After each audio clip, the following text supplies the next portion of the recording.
नमस्कार दोस्तों, welcome to जी के ट्रिक्स। देखिए फ्रेंड्स, इस वीडियो में हम रेट एग्ज़ाम 2022 के लिए वो दोनों पेपर देखने वाले हैं जो कि कलाम एकेडमी ने लिए थे रेट एग्ज़ाम 2021 से पहले। देखिए इनके पेपर का जो स्तर है वो काफ़ी अधिक अच्छा है और अकॉर्डिंग टू सिलेबस है। इसीलिए इनका अगर हम प्रैक्टिस करेंगे तो हमें हमारे जो मेन एग्ज़ाम है उसमें फ़ायदा होगा। तो देखिए रीट एग्ज़ाम 2021 से पहले जो सबसे पहला टेस्ट लिया था वो आज हम इस वीडियो में देखेंगे, और अगली वीडियो में जो प्री रीट 2.0 का कलाम एकेडमी ने जो पेपर लिया था वो हम नेक्स्ट वीडियो के अंतर्गत देखेंगे। तो इस वीडियो को आप एक टेस्ट के माध्यम से लीजिएगा। इन सामाजिक विज्ञान के 60 प्रश्नों में से आपका जो भी स्कोर है वो आप कमेंट सेक्शन में शेयर करिएगा, और हो सके तो एक छोटा सा टारगेट लेके चलिएगा 40 प्रश्न सही करने का। अगर आप इतने क्वेश्चन सही कर पाते हैं तो आप अपनी तैयारी अच्छे से समझ सकते हैं रेट पात्रता के अकॉर्डिंग। तो चलिए इस वीडियो की शुरुआत करते हैं। निम्नलिखित में से कौन सा पुरातात्विक स्थल भारत के पंजाब राज्य में स्थित है? गनवेरीवाला, संगोल, मिताथल या फिर रोजदी? अगर आपको इसका सही आंसर आता हो तो आप बता सकते हैं। देखिए जो इसका करेक्ट आंसर होगा वो होगा ऑप्शन नंबर बी, संगोल। ये भारत के पंजाब राज्य में स्थित है। गनवेरीवाला कहाँ पर स्थित है? देखिए ये स्थित है पाकिस्तान के अंतर्गत। मिताथल ये हरियाणा के अंतर्गत है, और रोजदी है गुजरात के अंतर्गत। तो चलिए आगे चलते हैं फिर। निम्नलिखित में से कौन सा कथन असत्य है? भारतीय संगीत में स्वर का उद्भव सामवेद से हुआ है। घोषा, अपाला व लोपामुद्रा वैदिक युगीन विदुषी स्त्रियां थी। वैदिक युगीन वर्ण व्यवस्था कर्म और श्रम के सिद्धांत पर आधारित थी। या फिर वैदिक युग में विस्पति राज्य का सर्वोच्च अधिकारी था। असत्य कथन कौन सा है वो बताना है। देखिए यहाँ पर असत्य कथन है ऑप्शन नंबर डी। जो विस्पति था ये सर्वोच्च अधिकारी नहीं था राज्य का। राज्य का सर्वोच्च अधिकारी राजा होता था जिसे राजन कहते थे। तो ये आप ध्यान रखिएगा, जो विस्पति है ये विश्व का सर्वोच्च अधिकारी होता था। बाकी के जो ऊपर के तीनों कथन है ये सत्य है। आगे चलते हैं। विनय पिटक किससे संबंधित है?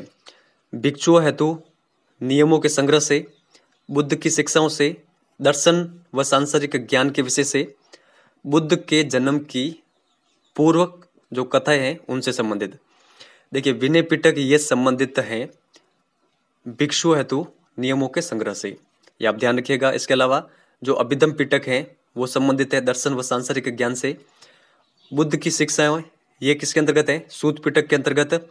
और जो जातक कथाएं हैं वो होती हैं भगवान बुद्ध के जन्म की पूर्व कथाएं। तो ये थोड़ा सा फैक्ट है, आपको ये ध्यान में रखना है। आगे चलते हैं। सम्राट अशोक के अधिकतर अभिलेख किस भाषा व लिपि में है? देखिए सम्राट अशोक के जो अधिकतर अभिलेख हैं ये प्राकृत भाषा में है और ब्राह्मी लिपि में है। ये आपको ध्यान रखना है, ये नंबर यहाँ पर करेक्ट होगा। आगे चलते हैं। वृहत्तर भारत के किस क्षेत्र में नगरों के नाम भारत के नगरों की तरह थे? देखिए प्रश्न कहाँ से बनाया गया है? आरबीसी की जो 9th क्लास की पुस्तक है वहां से बनाया गया है। तिब्बत, सुमात्रा, कंबोज या फिर बोर्निया? तो देखिए करेक्ट आंसर क्या होगा? जो कंबोज है, कंबोज के नगरों के नाम भारत के नगरों की तरह थे। तो सी नंबर यहाँ पर करेक्ट आंसर होगा। तो ये आपको ध्यान में रखना है। आगे चलते हैं। सल्तनत कालीन प्रसिद्ध लेखक अमीर खुसरो किसके शिष्य थे? हजरत मोइनुद्दीन चिश्ती, बहाउद्दीन जकारिया, गेसुदराज, हजरत निजामुद्दीन औलिया? देखिए करेक्ट आंसर होगा अमीर खुसरो शिष्य थे हजरत निजामुद्दीन औलिया के। आगे चलते हैं। अकबर के साथ संधि करने वाला पहला राजपूत राजा कौन था? एकदम कॉमन सवाल है, सभी को आता है। राजा भारमल आमेर के राजा थे। तो ये आपको ध्यान में रखना है। आगे चलते हैं। निम्नलिखित में से कौन सा सही सुमेलित है? देखिए ये प्रश्न उन्हीं का सही होगा जिनको सारे फैक्ट अगर अच्छे से याद है जो मैंने प्रोवाइड कराए हैं। देखिए सारे फैक्ट आरबीसी की पुस्तकों से लिए गए, आपको चिंता करने की कोई आवश्यकता भी नहीं है। देखिए जो ब्रह्म समाज है इसकी स्थापना की गई थी राजा राममोहन राय के द्वारा। यहाँ पर दयानंद सरस्वती दे रखा है जो कि गलत है।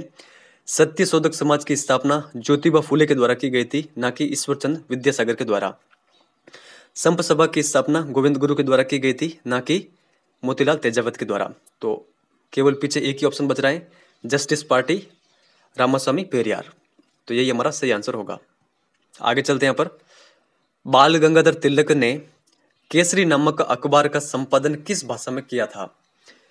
तो देखिए इसका जो करेक्ट आंसर होगा, जो केसरी नामक इनका जो अखबार था वो तो था मराठी भाषा में, और इनका एक और अखबार था मराठी, वो था अंग्रेजी भाषा में। तो ये आपको ध्यान रखना है। आगे चलते हैं। वातापी के विरूपाक्ष मंदिर का निर्माण किस राजवंश के समय हुआ था?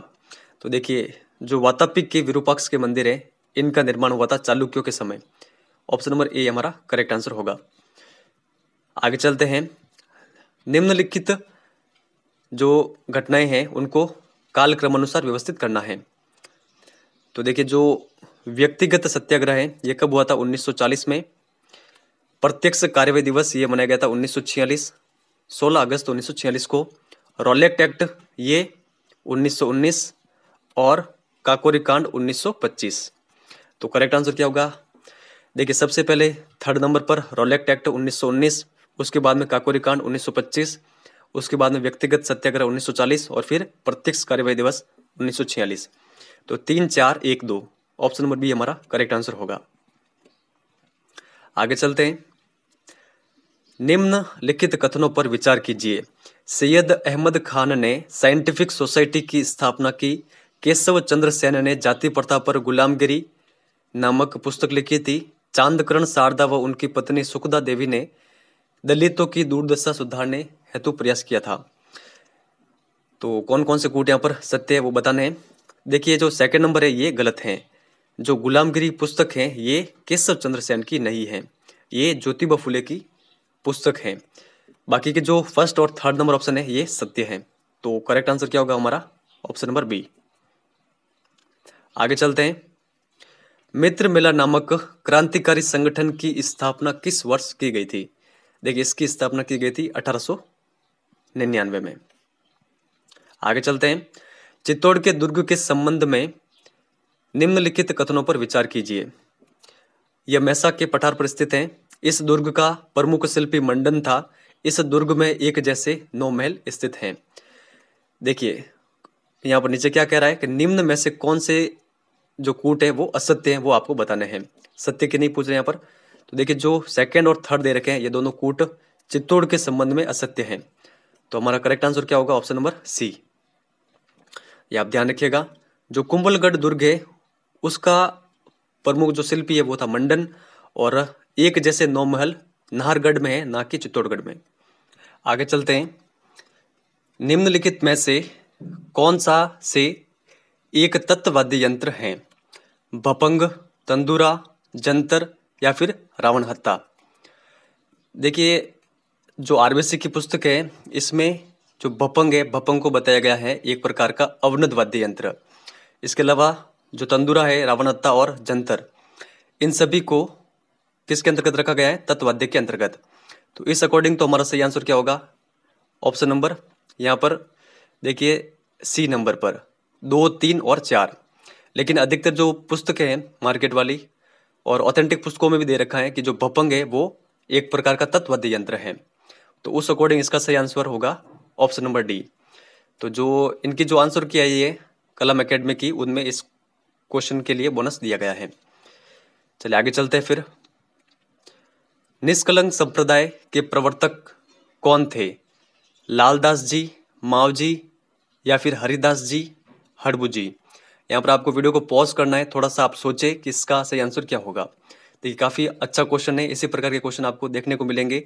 सामान्य क्वेश्चन आएंगे लेकिन आपको वो फैक्ट कितने अच्छे तरीके से याद है या फिर नहीं है। देखिए इसका जो करेक्ट आंसर क्या होगा? इसका करेक्ट आंसर होगा ऑप्शन नंबर बी नंबर पर। निष्कलंक संप्रदाय के प्रवर्तक हैं संत माव जी। ये आप ध्यान रखिएगा। आगे चलते हैं। निम्नलिखित में से सही सुमेलित नहीं है।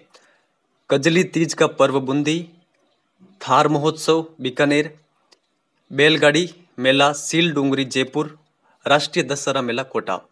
तो यहाँ पर कौन सा सही नहीं है वो आपको यहाँ पर बताना है। देखिए 107 का सही आंसर होगा ऑप्शन नंबर बी। जो थार महोत्सव है ये बीकानेर का फेमस नहीं है, ये है जैसलमेर का फेमस। तो ये आपको थोड़ा ध्यान रखना है। आगे चलते हैं। गोडलिया है, गोडलिया क्या है? देखिए करेक्ट आंसर होगा यहाँ पर ए नंबर ऑप्शन। पशुओं के शरीर पर बने कलात्मक दाग के निशान, ये होता है गोटलिया। आगे चलते हैं। सवाई जयसिंह के संबंध में कौन सा कथन असत्य है? औरंगजेब ने जयसिंह को सवाई की उपाधि प्रदान की थी, देखिए कथन सत्य है। इन्होंने आमेर के स्थान पर जयपुर को राजधानी बनाया था, यह कथन भी सत्य है। इन्होंने ज्योतिष अध्ययन के लिए जंतर मंत्र का निर्माण करवाया था, तो यह भी कथन सत्य है, तो गलत यही होगा। इनके दरबार में गंधर्व बाईसी नामक एक संगोष्ठी थी। देखिए जो गंधर्व बाईसी नामक एक संगोष्ठी थी वो किसके दरबार में थी? प्रताप जो सिंह थे, प्रताप सिंह, उनके दरबार में, ना कि सवाई जयसिंह के। तो ऊपर के जो तीनों कथन है ये सवाई जयसिंह के संबंध में सत्य है। आगे देखते हैं। जब 18 अप्रैल 1948 को संयुक्त राजस्थान का गठन हुआ तब राज प्रमुख बनाया गया था। तो राज प्रमुख किनको बनाया गया था? देखिए ये बनाया गया था option number A, Maharana Bhupal Singh को। आगे देखते हैं। निम्न में से किन पुरातात्विक स्थलों से बुने हुए वस्त्र के अवशेष हमें मिले हैं? कालीबंगा व आहड़, बेराट व बालाथल, बेराट व गणेश्वर, या फिर आहड़ व नगरी। देखिए इसका जो करेक्ट आंसर होगा वो होगा ऑप्शन नंबर बी नंबर पर। बेराट और बालाथल से हमें मिले हैं बुने हुए वस्त्रों के अवशेष। तो ये फैक्ट काफी इंपॉर्टेंट है, ये आप ध्यान रखिएगा। आगे चलते हैं। निम्न में से सही सुमेलित नहीं है। देखिए प्रजामंडल और उनके नेतृत्वकर्ता दे रखे हैं, तो देखते हैं इसको। देखिए कोटा के सामने दे रखे हैं नैनूराम शर्मा, ये बिल्कुल सही है। डूंगरपुर के सामने दे रखे हैं भोगीलाल पांड्या, ये भी बिल्कुल सही है। शाहपुरा के सामने दे रखे हैं भूपेंद्र नाथ त्रिवेदी, और अलवर के सामने दे रखे हैं हरिनारायण शर्मा। तो देखिए जो डी नंबर ऑप्शन है ये भी सही है। देखिए जो शाहपुरा है इसके नेतृत्वकर्ता नहीं थे भूपेंद्र नाथ त्रिवेदी। तो शाहपुरा के कौन कौन थे? देख रमेश चंद्र ओझा और लादूराम व्यास, ये नेतृत्वकर्ता थे शाहपुरा प्रजामंडल के। भूपेंद्र नाथ त्रिवेदी यहाँ पर गलत दे रखा है, तो करेक्ट आंसर क्या होगा? Option number C. आगे चलते हैं। निम्नलिखित में से कौन सी सैनिक छावनी भौगोलिक रूप से राजस्थान में स्थित नहीं थी? तो ये कौन सी है? ये है नीमच। ये कहां पर थी? मध्य प्रदेश में। आगे चलते हैं। भारतीय संविधान सभा का गठन किस योजना की सिफारिश के आधार पर किया गया था? तो ये किया गया था कैबिनेट मिशन के आधार पर, ऑप्शन नंबर सी। आगे चलते हैं। निम्नलिखित अधिकारों में से किस एक अधिकार को संयुक्त राष्ट्र बाल अधिकार कन्वेंशन में बाल अधिकार के अंतर्गत शामिल नहीं किया गया है? जीने का अधिकार, विकास का अधिकार, भागीदारी का अधिकार, या फिर समानता का अधिकार। देखिए इसका जो करेक्ट आंसर होगा, समानता का जो अधिकार है ये बाल अधिकारों के अंतर्गत शामिल नहीं है। बाकी के जो तीनों दे रखे हैं ये बाल अधिकारों के अंतर्गत आते हैं। आगे चलते हैं। निम्नलिखित में से कौन सा एक मूल अधिकार नहीं है? तो कौन सा मूल अधिकार नहीं है वो यहाँ पर बताना है। अंतःकरण की स्वतंत्रता का अधिकार, ये मूल अधिकार है। उपजीविका की स्वतंत्रता का अधिकार, देखिए ये भी मूल अधिकार है। शिक्षा का अधिकार, ये भी मूल अधिकार है, 21(1) के अंतर्गत दे रखा है। समान कार्य के लिए समान वेतन का अधिकार, ये मूल अधिकार नहीं है। तो करेक्ट आंसर हमारा डी नंबर ऑप्शन होगा। आगे चलते हैं। देखिए यहां पर स्वीप की फुल फॉर्म बतानी है। स्वीप का पूरा नाम क्या है? तो देखिए इसका जो करेक्ट आंसर होगा, स्वीप की फुल फॉर्म होती है systematic voter education and electoral participation. तो ये आप जरूर ध्यान रखिएगा, स्वीप की फुल फॉर्म। आगे चलते हैं।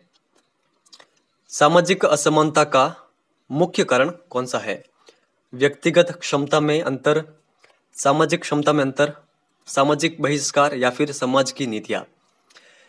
देखिए यहाँ पर जो करेक्ट आंसर होगा, सामाजिक असमानता का जो मुख्य कारण है वो है सामाजिक बहिष्कार, सोशल बाइकॉट। ये आप ध्यान रखिएगा, ऑप्शन नंबर सी हमारा करेक्ट आंसर होगा। आगे चलते हैं। राजस्थान उच्च न्यायालय की खंडपीठ कहां पर स्थित है?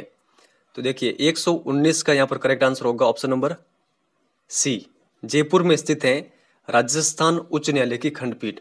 ये आप ध्यान रखिएगा। आगे चलते हैं। राष्ट्रपति का निर्वाचन होता है, तो राष्ट्रपति का निर्वाचन किस प्रकार होता है? देखिए, राष्ट्रपति का निर्वाचन होता है, ऑप्शन नंबर डी हमारा करेक्ट आंसर होगा, अप्रत्यक्ष रूप से एकल संक्रमणीय मत पद्धति से गुप्त मतदान के द्वारा। तो ये आपको ध्यान में रखना है। आगे चलते हैं। राष्ट्रपति राज्यसभा में कितने सदस्य मनोनीत करता है? 2, 10, 12 या फिर 14? देखिए, करेक्ट आंसर होगा ऑप्शन नंबर सी, 12। आगे यहां पर देखते हैं। सर्वोच्च न्यायालय के न्यायाधीश का कार्यकाल होता है 62 वर्ष की आयु तक, 65 वर्ष की आयु तक, 5 वर्ष की अवधि या 65 वर्ष की आयु जो भी पहले हो, 6 वर्ष की अवधि या 65 वर्ष की आयु जो भी पहले हो। तो कौन सा यहाँ पर करेक्ट होगा? देखिए, इसका जो करेक्ट आंसर है, आप इंग्लिश देखना चाहते हैं इंग्लिश भी देख सकते हैं। इसका जो करेक्ट आंसर होगा वो होगा ऑप्शन नंबर बी नंबर पर, 65 वर्ष की आयु। आगे चलते हैं। यहाँ पर ग्राम सभा का गठन होता है। तो देखिए, ये क्वेश्चन शायद जो रीट के पेपर है पुराने उनमें पहले पूछा हुआ भी है। तो इसका जो करेक्ट आंसर है वो क्या होगा? ऑप्शन नंबर ए, ग्राम पंचायत क्षेत्र में पंजीकृत समस्त मतदाताओं से। आगे चलते हैं। निम्नलिखित में से कौन सा कथन यहाँ पर गलत है? भारत का अक्ष अपने परिक्रमण तल से 66.5 डिग्री का कोण बनाता है। भारत का मानक समय 82.5 डिग्री पूर्वी देशांतर के स्थानीय समय से निर्धारित किया गया है। ग्रीनविच रेखा को अंतर्राष्ट्रीय तिथि रेखा कहा जाता है। ग्लोब पर दिन और रात को विभाजित करने वाले व्रत को प्रदीप्त व्रत कहा जाता है। देखिए, सारे फैक्ट आरबीसी की पुस्तकों से ही बने हैं। करेक्ट आंसर क्या होगा?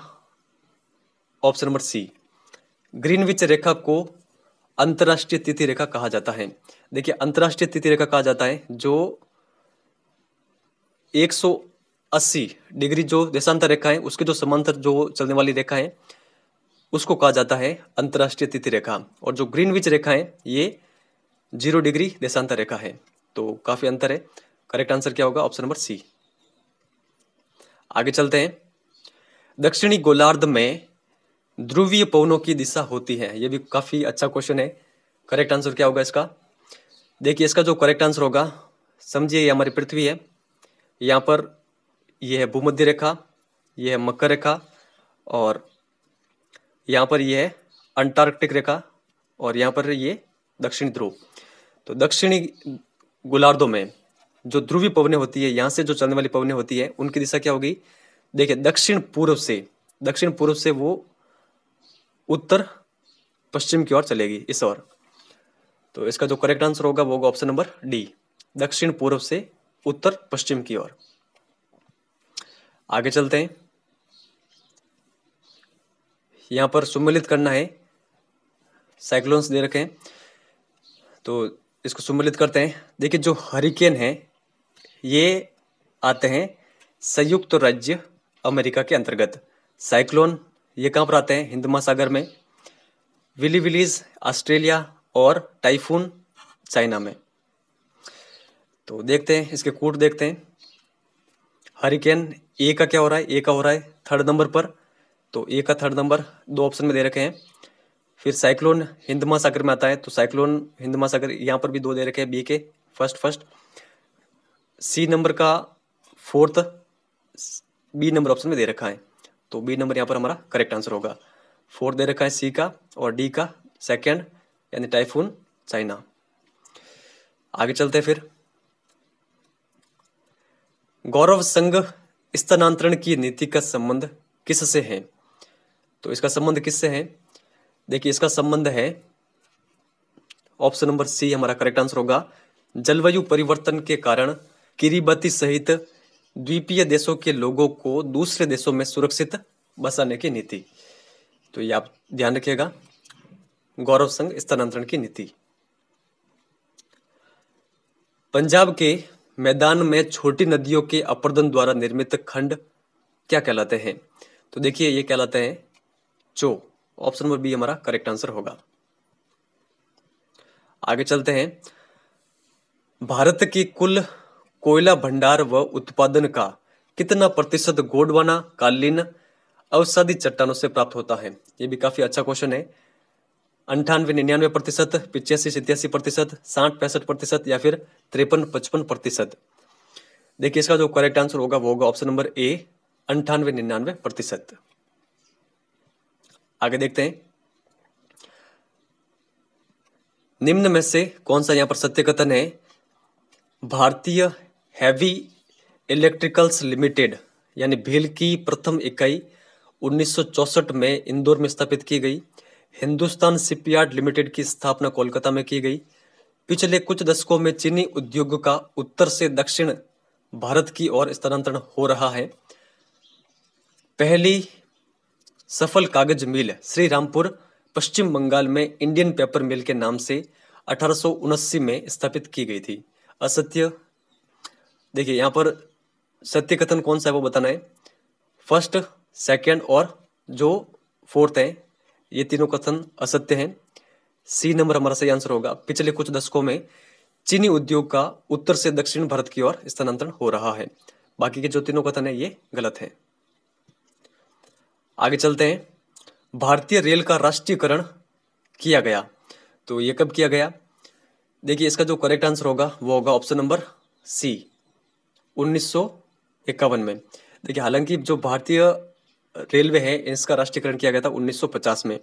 आरबीएससी की जो 12th क्लास की पुस्तक है उसमें ये दे रखा है और आप नेट पर चेक करेंगे तो वहां पर भी आपको 1950 ही मिलेगा, लेकिन ऑप्शन में दे नहीं रखा है 1950, तो 1950 के निकट है 1951, तो यही हमारा करेक्ट आंसर होगा। आगे चलते हैं, भारत में अंतरराज्यीय स्तर पर सर्वाधिक प्रवास होता है, तो करेक्ट आंसर क्या होगा इसका? देखिए 132 का सही आंसर होगा ऑप्शन नंबर ए, ग्रामीण से ग्रामीण। आगे चलते हैं, राजस्थान में बालूमय शुष्क मैदान की पूर्वी सीमा बनाती है। यह भी काफी अच्छा क्वेश्चन है। 50 सेंटीमीटर समवर्षा रेखा, 25 सेंटीमीटर समवर्षा रेखा, 10 सेंटीमीटर समवर्षा रेखा या फिर 40 सेंटीमीटर समवर्षा रेखा। यहाँ पर आपको वीडियो को पॉज करना है, थोड़ा सा आप इस क्वेश्चन के बारे में सोचे, आपको जो भी इसका सही आंसर लगता हो वो आप कमेंट सेक्शन में बता सकते हैं। देखिए 133 का करेक्ट आंसर होगा, राजस्थान के बालूमय शुष्क मैदान की जो पूर्वी सीमा है वो है 25 सेंटीमीटर समवर्षा रेखा। ऑप्शन नंबर बी हमारा करेक्ट आंसर होगा। आगे चलते हैं, यहाँ पर कौन सा असुमेलित है? बांडी, लूणी नदी, यहाँ पर सहायक नदियों के बारे में पूछ रहे हैं। मुख्य नदी यहाँ पर मेज, माही, कोठारी, बनास, पार्वती, चंबल, तो कौन सा यहाँ पर सही होगा? देखिए 134 का सही आंसर है ऑप्शन नंबर बी, जो मेज नदी है ये माही की सहायक नदी नहीं है। बाकी जो बांडी है, बांडी सहायक नदी है लूणी की, कोठारी सहायक नदी है बनास की, पार्वती सहायक नदी है चंबल की, तो ये आप ध्यान रखिएगा। उत्तरी पूर्वी राजस्थान में वर्षा का औसत रहता है, तो कितना रहता है? ये भी अच्छा क्वेश्चन है। वीडियो को पॉज करें, जो भी आपको सही आंसर लगे कमेंट सेक्शन में आप बता सकते हैं। देखिए इसका जो करेक्ट आंसर होगा वो होगा ऑप्शन नंबर सी, उत्तरी पूर्वी राजस्थान में वर्षा का औसत रहता है 50 से 70 सेंटीमीटर। आगे चलते हैं, निम्नलिखित में से कौन सी तिलहन फसल है? गेहूं, मक्का, चना या फिर सरसों? देखिए इसका जो करेक्ट आंसर होगा, तिलहन की फसल है सरसों। राजस्थान में शहरी व ग्रामीण जनसंख्या का अनुपात कितना है? देखिए इसका जो करेक्ट आंसर होगा वो होगा ऑप्शन नंबर डी नंबर पर। जो शहरी जनसंख्या है वो है 24.87%, ग्रामीण जनसंख्या का प्रतिशत है 75.13%। डी नंबर हमारा करेक्ट आंसर होगा। आगे देखते हैं, BWH संकेत कौन से जलवायु प्रदेश में प्रयुक्त होता है? उष्ण कटिबंधीय आर्द्र, शीत कटिबंधीय मरुस्थलीय, उष्ण कटिबंधीय मरुस्थलीय या फिर उष्ण कटिबंधीय स्टेपी? देखिए 138 का करेक्ट आंसर होगा उष्ण कटिबंधीय मरुस्थली, BWH। आगे देखते हैं, भारत में प्रथम क्षेत्रीय ग्रामीण बैंक की स्थापना कब की गई थी? तो देखिए हाल ही में मैंने अलग से आपको वीडियो प्रोवाइड करा दिया है बैंकिंग और बीमा से संबंधित। वहां पर मैंने आपको बताया था ये वाला क्वेश्चन, और ये जितने भी फैक्ट है ये जो 9th क्लास की पुस्तक है उसके अंतर्गत दे रखे हैं, आरबीएसई वाली। तो देखिए इसका जो करेक्ट आंसर क्या होगा, इसका करेक्ट आंसर होगा ऑप्शन नंबर ए, 2 अक्टूबर 1975। क्षतिपूर्ति का सिद्धांत लागू नहीं होता है, यह भी 9th क्लास की पुस्तक से बना है। तो इसका करेक्ट आंसर क्या होगा, देखिए इसका करेक्ट आंसर होगा ऑप्शन नंबर सी, जीवन बीमा पर लागू नहीं होता है क्षतिपूर्ति का सिद्धांत। तो क्षतिपूर्ति का सिद्धांत किन किन पर लागू होता है, समुद्री बीमा पर, वाहन बीमा पर और अग्नि बीमा पर। तो ये आप ध्यान रखिएगा। आगे चलते हैं यहाँ पर, उपभोक्ता संरक्षण अधिनियम 1986 पारित किया गया। तो ये कब पारित किया गया था, देखिए उपभोक्ता संरक्षण अधिनियम 1986 ये पारित किया गया था 24 दिसंबर 1986 को। तो ये डेट आपको ध्यान में रखनी है, बी नंबर हमारा करेक्ट आंसर होगा। और देखिए उपभोक्ता संरक्षण जो अधिनियम है 1986, इसी का अभी हाल ही में संशोधन भी हुआ था। तो इसके जो लेटेस्ट आंकड़े वो भी आपको ध्यान में होने चाहिए।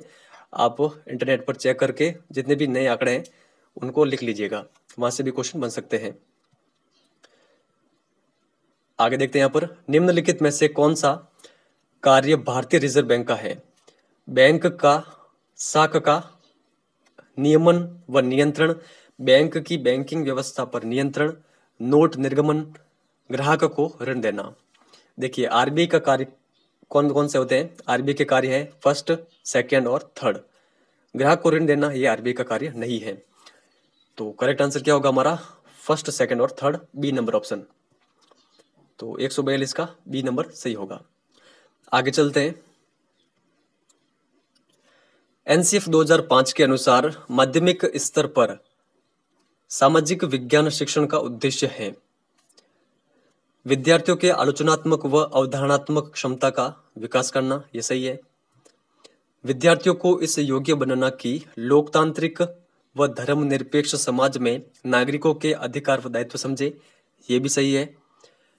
विद्यार्थी विश्व की अर्थव्यवस्थाओं व राजनीति के संदर्भ में भारत में परिवर्तन और विकास की प्रक्रिया को समझे, तो ये भी सही होगा। तो करेक्ट आंसर क्या होगा हमारा, उपरोक्त सभी।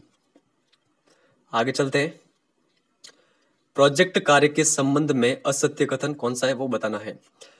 यह एक उद्देश्यपूर्ण प्रक्रिया है, यह असल जीवन की परिस्थितियों से संबंधित होता है, यह कृत्रिम वातावरण में संपादित किया जाता है, इसमें कुछ कार्य हाथ से संपादित करने होते हैं। तो प्रोजेक्ट के संबंध में कौन सा सही नहीं है वो बताना है। देखिए यहाँ पर जो इसका करेक्ट आंसर होगा वो होगा ऑप्शन नंबर सी, यह कृत्रिम वातावरण में संपादित किया जाता है, ये इसके संबंध में सही नहीं है। बाकी के जितने भी कथन दे रखे हैं ये प्रोजेक्ट कार्य के संबंध में सत्य है। आगे चलते हैं, सहयोगी अध्यापन में उपलब्ध समय का सर्वाधिक प्रतिशत किसके लिए निर्धारित किया जाता है, सामूहिक भाषण के लिए, व्यक्तिगत भाषण के लिए, वादानुवाद के लिए या फिर स्वतंत्र अध्ययन के लिए। देखिए 145 का करेक्ट आंसर होगा, सहयोगी अध्यापन में उपलब्ध समय का सर्वाधिक प्रतिशत निर्धारित किया जाता है स्वतंत्र अध्ययन के लिए। आगे चलते हैं, राजस्थान में किस शैक्षणिक सत्र में अधिगम के प्रतिफल को निर्धारित मानदंडों में शामिल कर उनका क्रियान्वयन अनिवार्य किया गया है। तो सीखने के प्रतिफल को कब शामिल किया गया है, देखिए इसका जो करेक्ट आंसर होगा वो होगा ऑप्शन नंबर सी, 2017-18 में। आगे चलते हैं, राजस्थान में उच्च प्राथमिक विद्यालयों में वर्ष 2004-5 में लागू किए गए सूचना एवं संचार तकनीकी कार्यक्रम को अन्य किस नाम से जाना जाता है। तो इसको किस नाम से जाना जाता है, स्माइल, कल्प, दीक्षा या फिर डिजिटल राजस्थान। तो देखिए इसको जाना जाता है कल्प के नाम से, ऑप्शन नंबर बी। तो ये आपको ध्यान में रखना है। आगे चलते हैं, यहाँ पर निम्न में से कौन सी सहायक सामग्री प्रक्षेपित सामग्री नहीं है, फ्लैश कार्ड, एपिडेस्कोप, मैजिक लालटेन, ओवरहेड प्रोजेक्टर। देखिए जो फ्लैश कार्ड है ये प्रक्षेपी सामग्री नहीं है, बाकी जितने भी यहाँ पर दे रखे हैं ये सभी प्रक्षेपी सामग्रियां हैं।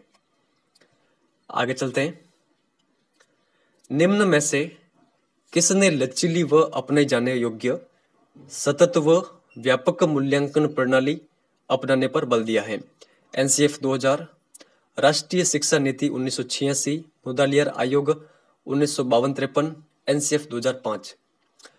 देखिए इसका जो करेक्ट आंसर होगा, लचीली व अपने जाने वाली सतत एवं व्यापक मूल्यांकन प्रणाली पर बल दिया गया है एनसीएफ 2005 के द्वारा। आगे चलते हैं, ये हमारा अंतिम प्रश्न है। सामाजिक अध्ययन में निम्न में से किस तत्व का अध्ययन किया जाता है? समाज संबंधी अध्ययन, मानवीय संबंधों का अध्ययन, तत्कालीन घटनाएं और उपयुक्त सभी। तो करेक्ट आंसर क्या होगा? उपयुक्त सभी। सामाजिक अध्ययन के अंतर्गत इन सभी का अध्ययन किया जाता है। तो फ्रेंड्स, ये था जो कलम एकेडमी के द्वारा बनाया गया एसएसटी का पेपर है, और इसी की भांति आपको रीट का पेपर मिलेगा। तो आपको आरबीएससी की पुस्तकें तो पूरी घोट के पी जानी है, और जितनी बार अधिक हो सके उतनी बार आप इन पुस्तकों का रिवीजन करें, यही आपके फाइनल एग्जाम में काम आएगा। तो इस वीडियो में इतना ही है। वीडियो अच्छा लगा हो तो लाइक शेयर जरूर करना। धन्यवाद।